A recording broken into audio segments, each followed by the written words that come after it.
the Leaders of Tomorrow, we're very fortunate at Collinsville High School to have hundreds and hundreds of students to choose from. And when we went through the application process to see who was nominated, 2 students stood out above all of the others. Well, anytime it's an award for like being a leader, like Sean just pops to mind. She's been a leader through and through, like since the very beginning. Ever since our freshman year, like she's like one of those people that has always led by example and people just naturally follow. So last year we wanted to make videos for Black History Month in order to get out more information, not just to the high school, but to the junior high school and other schools as well. And we decided to use African American professionals and have students interview them. Sean was the first person we thought of. Okay, Hawks, my name is Sean-Jeramie Brown, and I'm the Vice President of the Black Student Union, and this is the BSU Black History Month video. We knew that she would be well-spoken. We knew that she would not be afraid, and she wasn't. She just tackled it. Interviewing somebody over Zoom is not a very easy thing to do. We had to do several takes with other people, but with Sean, she was cool, calm, and collected, and her video turned out very well. Well, I enjoyed this interview very much. You're a great person to talk to, and actually a great leader. Thank you so much.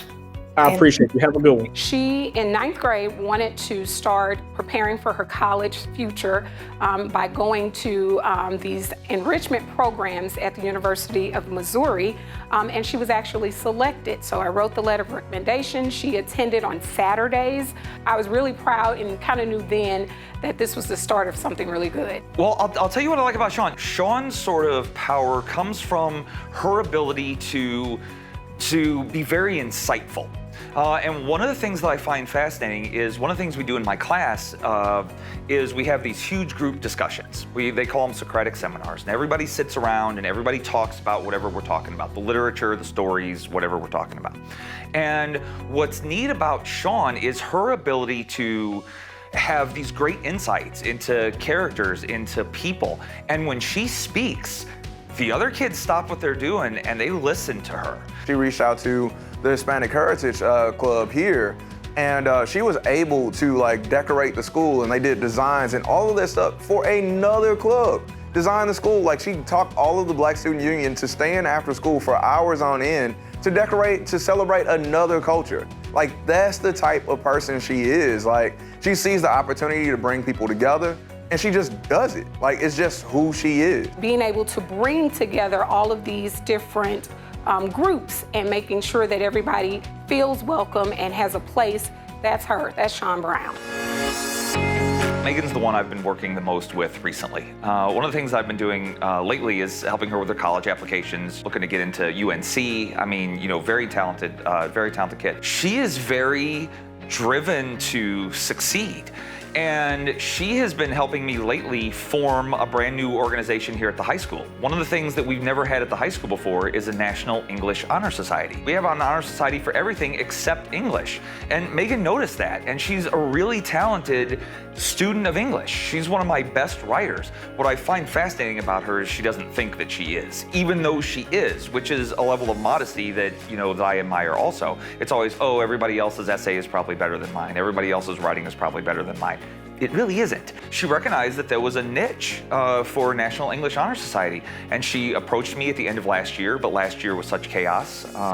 So this year we've been really trying to put it together. She has always been right there to remind me, hey, have you submitted this form? Hey, have you talked to Miss Olson? Hey, have you talked to Mr. Toberman? Hey, when do we take this before the school board? And so it has come together. National English Honor Society is up for start at the next board meeting. When she took over Key Club, a president of Key Club, she contacted me over the summer. We did some rock painting in class one year for the Wellness PE, and I would bring them down to St. Jude. So she contacted me and she said, hey, can my Key Club kids, you know, paint rocks, and, you know, would you be able to get them to St. Jude? That would be something I think that would be cool. Sure, you know, I thought it was wonderful. I said, you go ahead, paint the rocks, and she brought me 200 rocks.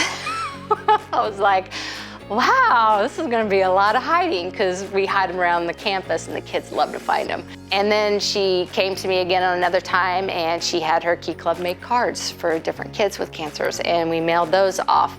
In 30 plus years of teaching, she's the closest thing to perfect I've ever met. And she I just can't wait to see what she does with her future, because she's already made such an impact on Collinsville High School and the community at large. So what she's going to accomplish, I know it's going to be amazing. Just seeing that spark in her, I have a feeling she's really going to go out and make a mark in the world. It is not going to surprise me one day for them to, if you told me, 10 years down the road, one of them is running for city council, or 20 years from now, one of them is a congresswoman, or, they're a huge community outreach organizer, or so, that is not going to surprise me at all. In fact, I expect it. I would be surprised the other way. If I never heard their two names again, I would be more surprised than when I do. And notice I say when I do. It's not if, it's when.